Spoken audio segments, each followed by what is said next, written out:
नमस्कार, देश प्रदेश के इस खास शो में आपका बहुत बहुत स्वागत है। मैं हूं आपके साथ जया कौशिक। शुरुआत कर रहे हैं दक्षिण के राज्य से। खबर है कर्नाटक विधानसभा में कल धर्मांतरण रोकथाम बिल पेश किया गया। कांग्रेस इस बिल का विरोध कर रही है। विधानसभा में बिल पेश किए जाने के बाद कर्नाटक कांग्रेस के जो अध्यक्ष हैं DK शिवकुमार, उन्होंने इस बिल की कॉपी यह कहकर फाड़ दी कि ये संविधान के खिलाफ है। ये अल्पसंख्यकों को परेशान करने और ब्लैकमेल करने वाला बिल है। आज इस बिल पर चर्चा होगी। इसमें जबरन धर्मांतरण पर 10 साल की सजा है और यही नहीं, अगर कोई अपनी मर्जी से धर्म बदल रहा है तो उसे और धर्मांतरण कराने वाले धर्मगुरु को स्थानीय जिलाधिकारी दफ्तर में अर्जी देनी होगी। तो इस जो ये बिल है उसमें क्या कुछ प्रस्ताव है धर्मांतरण को लेकर, वो आपको बता दें। इसमें धर्म बदलने वाला 2 महीने पहले DC ऑफिस को बताएगा। धर्मांतरण कराने वाला 1 महीने पहले अनापत्ति प्रमाण पत्र लेकर आना होगा उसे। जबरन सामूहिक धर्मांतरण पर 10 साल तक की सजा होगी। इसके अलावा महिलाओं, मानसिक रोगियों, नाबालिगों, SC ST के जबरन धर्मांतरण पर 10 साल की सजा का प्रावधान है इसमें। और अब सुनते हैं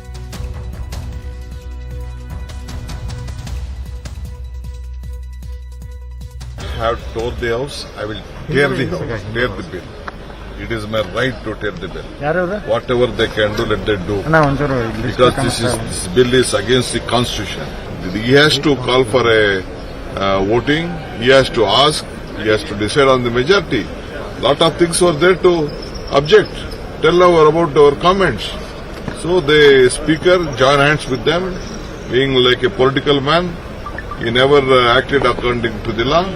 And the entire bill is against the constitution. This kind of conversion bill, it is not going to help to anybody. Government responsibility is to properly fulfill the poverty in the families. This kind of thing has not happened.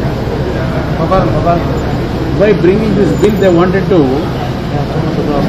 damage certain sections. For that, they are misusing the bill.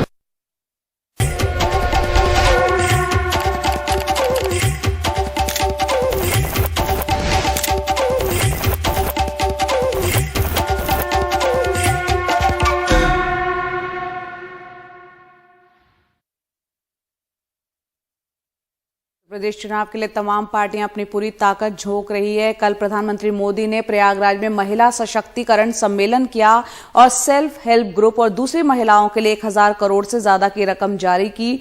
UP में 6.5 करोड़ महिला voters हैं। इस चुनाव में इसे हासिल करने की भी एक जंग लगी हुई है। प्रियंका गांधी जो चुनाव में 40% सीटें महिलाओं को देने का ऐलान कर चुकी हैं। उन्होंने कहा कि उनके महिलाओं को मुद्दा बनाने की वजह से प्रधानमंत्री ये सब कुछ कर रहे हैं। 1 महीने में यूपी में PM मोदी आज 10वीं बार आए। ये रैली महिलाओं के लिए थी। मंच पे हेमा मालिनी से लेकर रीता जोशी तक यूपी की महिला नेता थीं और मैदान में आम महिलाएं। PM ने सेल्फ हेल्प ग्रुप की महिलाओं को 1000 करोड़ और 20,000 बैंक सखियों को 4-4 हजार रुपए जारी किए। अभी यहां मुझे मुख्यमंत्री कन्या सुमंगला योजना की 1 लाख से ज्यादा लाभार्थी बेटियों के खातों में करोड़ों रुपए ट्रांसफर करने का सौभाग्य मिला।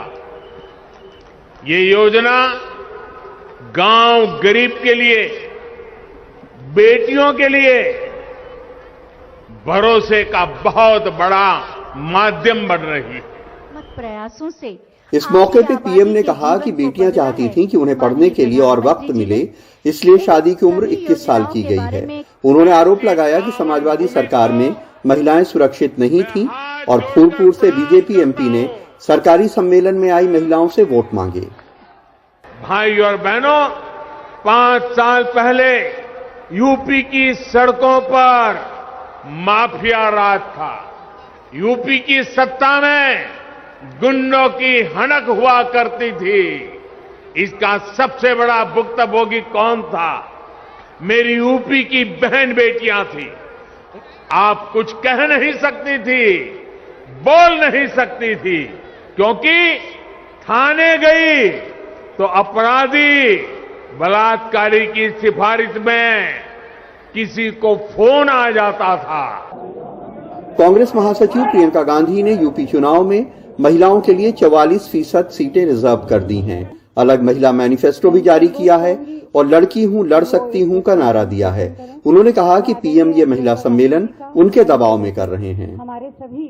उत्तर प्रदेश की महिलाओं, मैंने आपसे क्या कहा था? अपनी शक्ति को पहचानो। आज आपकी शक्ति के सामने इस देश के प्रधानमंत्री नरेंद्र मोदी जी झुक रहे हैं, समझ गए हैं कि महिला खड़ी हो रही है। 5 सालों से क्यों नहीं की ये घोषणाएं, आज क्यों कर रहे हैं? चुनाव से पहले, क्योंकि महिला जागरूक हो गई है, महिला उठ गई है। हमने लड़की हूँ लड़ सकती हूँ का नारा दिया, महिला उठ गई है, जाग गई है। समाजवादी पार्टी अध्यक्ष अखिलेश यादव आज यादव परिवार के गढ़ मैनपुरी में रथ यात्रा पे हैं। उन्होंने आरोप लगाया कि पीएम मोदी सरकारी कार्यक्रमों में चुनाव प्रचार कर रहे हैं। लेकिन भारतीय जनता पार्टी की रैली जनता की रैली नहीं होती, वो सरकारी रैली होती है, सरकारी के खर्च में। और आप तो गांव-गांव से आए होंगे।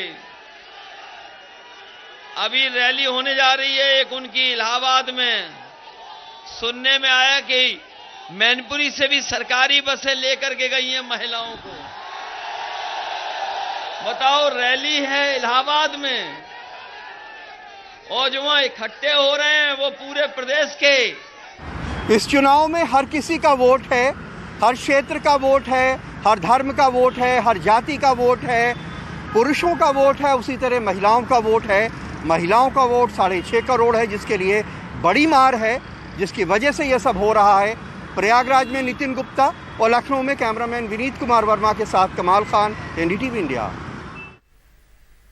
और वहीं प्रधानमंत्री मोदी कल वाराणसी के दौरे पर रहेंगे। इस दौरान प्रधानमंत्री कई विकास परियोजनाओं की शुरुआत करेंगे।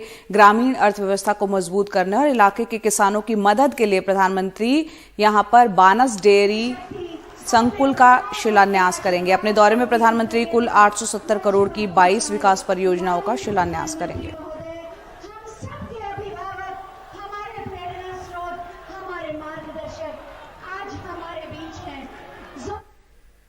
तो उत्तर प्रदेश का चुनाव ही ऐसा है कि बीजेपी ने अपनी पूरी ताकत यहां लगाई है। प्रधानमंत्री तो जा ही रहे हैं, साथ ही गृह मंत्री भी। बीजेपी सूत्रों के हवाले से खबर आ रही है कि वो भी तूफानी दौरा उत्तर प्रदेश का करेंगे। 24 दिसंबर को प्रयागराज से शुरू होकर उनका यह दौरा 4 जनवरी तक चलेगा। इस दौरे में अमित शाह 21 सभाएं, 3 रोड शो करेंगे। 140 विधानसभा क्षेत्रों को कवर किया जाएगा और एक सभा में 7 विधानसभा क्षेत्र कवर होंगे। बीजेपी की रणनीति है कि इनमें 3 ओबीसी बहुल विधानसभा क्षेत्र, चाहे अयोध्या, गोरखपुर और बरेली में वो रोड शो करे।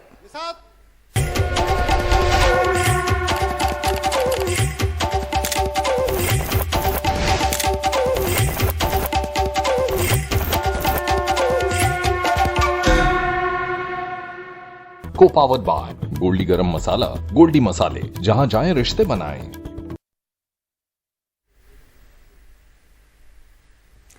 रेलवे ने 3 साल पहले करीब 1.5 लाख नौकरियों पर भर्ती शुरू की थी, लेकिन 3 साल बीतने के बावजूद अब तक किसी भी परीक्षा का परिणाम तक नहीं आया है।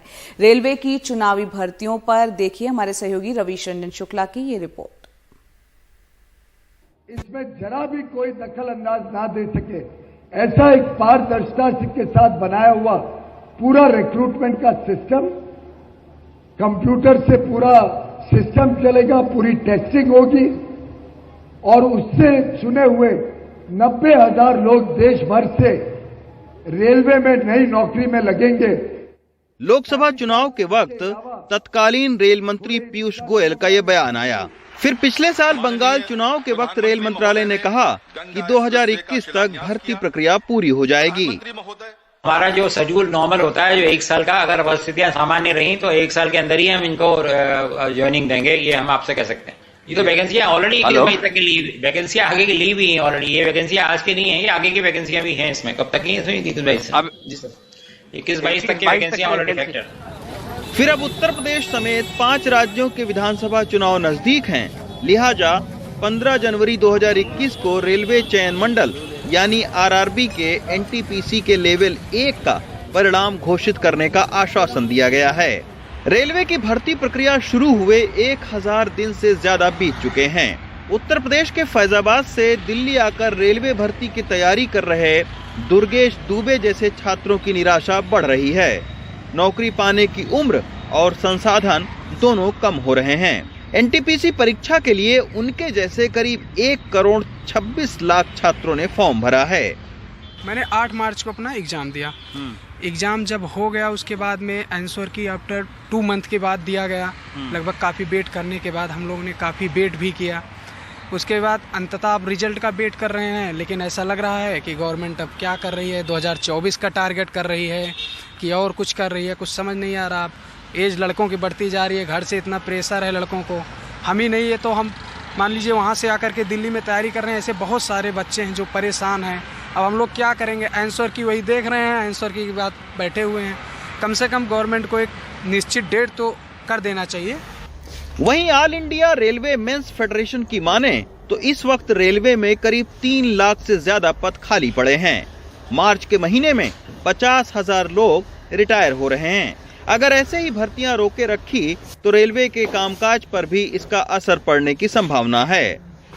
खाली रेल में ही नहीं, राज्यों में भी ये हम लोगों ने महसूस किया है कि जब भी चुनाव की आहट होती है तो एकदम से वैकेंसी का पिटारा खोल दिया जाता है और चुनाव खत्म, पिटारा बंद। तो ये हमारे रेलवे के साथ भी ऐसा नहीं है कि वो कोई उससे अलग हो। पीछे जब चुनाव होने वाले थे, खासतौर पर बंगाल के और दूसरे, तो ये कहा गया कि हम भर्ती करेंगे, उसके बाद में भर्ती बंद। लेकिन ये बात भी सही है कि रेलों के सामने जो है वो वित्तीय संकट है। हालांकि रेलवे का कहना है कि 4 साल बाद आई 1.5 लाख नौकरियों के लिए 2,40,00,000 आवेदन आए हैं। 208 शहरों में 8 चरणों में होने वाली इस परीक्षा में कोविड के चलते देरी हुई है। आरआरबी की लेट लतीफी के चलते अब लोग इसे रेलवे की चुनावी नौकरी कहकर तंज कसने लगे हैं। लेकिन रेलवे को सोचना चाहिए कि जब लोग इस कोविड काल में आर्थिक और मानसिक परेशानी झेल रहे हैं, तब दुर्गेश जैसे गरीब छात्रों को एक अदद नौकरी पाने के लिए कितना मुश्किलों भरा सफर तय करना पड़ रहा है। नई दिल्ली से रवीश रंजन शुक्ला, एनडीटीवी इंडिया।